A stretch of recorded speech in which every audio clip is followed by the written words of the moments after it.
The order of the day from General Dwight D. Eisenhower for the D-Day invasion. This date 75 years ago, and a very special D-Day story with us this morning.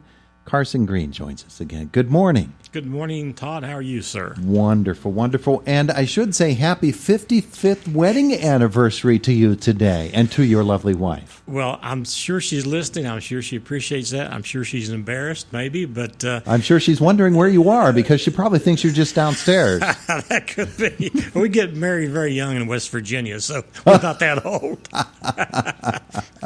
I'm not going to get into that at all. You are here to tell us about Silbert Greene. We've told this story before, but it is so amazing and so appropriate for the 75th anniversary of the D-Day invasion at Normandy. Who was Silbert Greene? Silbert Greene was one of 6 brothers, 4 of which served in World War II. Had an uncle who served in Africa and helped to liberate Dachau concentration camp. One was an entertainer, had a band, went around and entertained folks. My father was in World War II and wounded in Germany. And Silbert was a staff sergeant in the 16th Infantry, Big Red 1. And he was the only NCO in his company at that time. And the reason I mention that is a few years ago, an owner of the Big Red 1 Museum in Colville-sur-Mer, France, contacted me and told me that he had my uncle's equipment when he was shot on Omaha Beach. Mm-hmm. And so anyway, he tracked it down by the fact that a farmer found his equipment, his helmet, his canteen, other things in the field where he was shot and wounded at that time, and was transported back to England where he died the same day. And then for years, this man had this helmet and equipment, and he finally gave it to the mayor of Colville-sur-Mer. And the mayor kept it for a number of years and then decided to donate this to the Big Red 1 Museum in Colville-sur-Mer, which he did. And the owner of the museum did research 15 years on how to identify the soldier who died there 100 feet from his museum. Yeah. Of course, it wasn't there at that time. So he contacted me one day and said, I know you are a relative of Silbert P. Greene. I said, yes. So he tells me I have his equipment. He sent me a picture of my uncle and wrote some information on there. And there was another sergeant with him, Malcolm Appleman. Both were killed on D-Day. This picture was taken like 2 or 3 days before they hit the beaches. Mm-hmm. But the thing about that story, I started thinking about Malcolm Appleman. Who was this man? This man was from Johnstown, Pennsylvania. And he's buried at the large cemetery in Johnstown. So I went down a couple of years ago, stood there at his grave, and thinking, this man died with my uncle on Omaha Beach. Yeah. They called it Bloody Red Beach later because he was one of the first to actually break through the enemy line, 16th Infantry. In fact, I would like to read you something here. It says about the beach. It says, on the beach, men were confused, and many of the junior and senior officers had been killed or wounded. Colonel George Taylor, now I heard him mentioned today on TV. Taylor, 16th Regiment commander, saw men bunched up, taking casualties from artillery and mortar fire.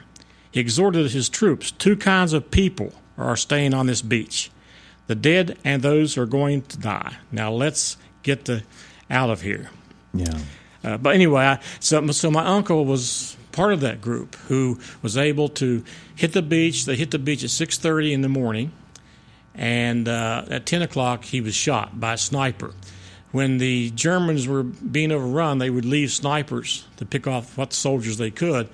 And since he was the NCO, staff sergeant, he was one of the first ones to be killed. There were 12 men killed at Colville-sur-Mer that day, but he made it through the enemy line. And can you imagine, after watching all these things on TV, that he saw that. He was there, and how he survived, only God knows. But he was shot in the helmet, and there's a bullet hole, of course, in the helmet where it went through there.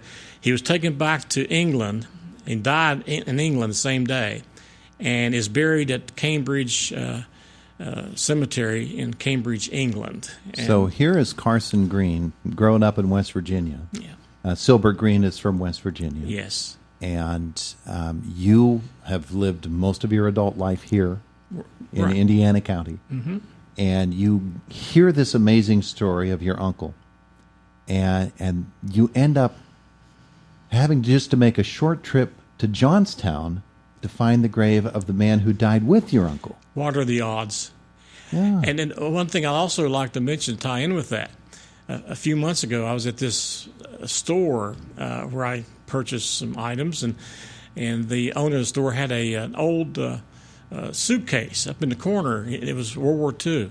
He said, I don't know what's in that suitcase. Somebody brought it in here years ago. I just put it away. I know you like World War II things, and if you'd like to take it down, if you want it, you can have it. Took it down, opened it up. There were 2 uniforms in there. One just had the Eisenhower jacket, had all the buttons and everything. 8th Air Force, Jimmy Stewart. Mm-hmm. Another uniform, complete, hat, pants, jacket, 16th Infantry, Big Red 1. The same unit. Same unit. Right here is one of the badges. You can't see it on Radio Land, but this top badge is 16th Infantry. Uh-huh. Those are on that uniform, as well as a Big Red 1 patch. Insignia of the Big Red 1. Yeah. Yeah. So I don't know, just something that I know that our soldiers sacrificed their lives, and a lot of people died, and Silbert was not the only one. Mm-hmm. But I want to keep his memory alive. I put things on Facebook about him and all that. I don't want that to die. I want the younger people to see this and maybe grasp it, that he was a 26-year-old young man, never got to do, to live his life. But he died for his country, and I'm very proud of that. Well, that desire to keep his story alive is echoed by millions, really, because it was a common man's war. And these were common men who went ashore on the beaches of Normandy and did uncommon acts of heroism. Exactly. And so we keep the memories alive for just that very reason. We can't just let them fade away. Tom Hanks was on with Tom Brokaw on the Today Show the other day, and he said there's a battle now to make sure that these aren't regarded as mythical heroes, that these were real people. They were everyday people that everybody knows. And there's a YouTube video that you sent to me from that museum that focuses at one point on the Silbert Greene display. Yes. It's all in French. I know. They have to read it on the bottom. You have to read the subtitles. But it is just an amazing story. And to be able, here in America in this day and age, to be able to watch on YouTube what you are talking about right this very moment, and to see that the reverence that the French have for the Americans who gave their lives there, the British, the Canadians, everybody who went. It's just I remember an talking story. to this man. And he's a Frenchman, of course, and they do not have any love for they love the Americans. He just went on and on and on about my uncle. He was a hero and all that sort of thing, and he did the research, and it was amazing. I also want to mention I contacted the cemetery where Silbert is buried, and they sent me a picture of his cross, and they mentioned in there that they had taken sand from Omaha Beach and placed it in the printing where his name was and all that sort of thing. They put that in there. They rubbed it in with like How about that? Yeah, and that was sort of touching too. Yeah. Whenever I wrote them, I must have set off some reation. They said we're going to do this. I don't know if they went. I know they didn't go out at that moment and get the sand, but I think that was a nice gesture to do that. And they mentioned that this is what he fought for. They said that in the letter to me. Yeah, just amazing. We're going to hear Alex Kershaw, the author, coming later this morning. He's got this new book, D-Day, The First Wave, focusing a lot of the story on the Big Red 1. 16th Infantry, if you read about 16th, it was the one that really broke through the line initially. And there was another, I think it's 116th Infantry. They were supposed to hit one side, and 16th hit another side. And 116th or whatever it was, forgot the number, was sort of pushed back, and then 16th Infantry actually got through.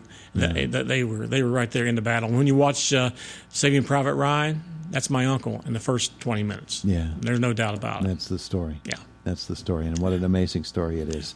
This is a day of great significance for all of the world, certainly for all of America, 75th anniversary of the D-Day invasions at Normandy. Carson Greene, thanks for telling us this amazing story. Well, I want to thank you. You've been so gracious and kind to allow me to do this, because this radio station gets out to a lot of people, and I simply want to remind people that America is a wonderful, wonderful country, and we should appreciate that and celebrate that. Absolutely. Thank Thanks, you. sir. Yes, Happy sir. anniversary. Well, I have to buy her dinner, I guess, now. So, thank you.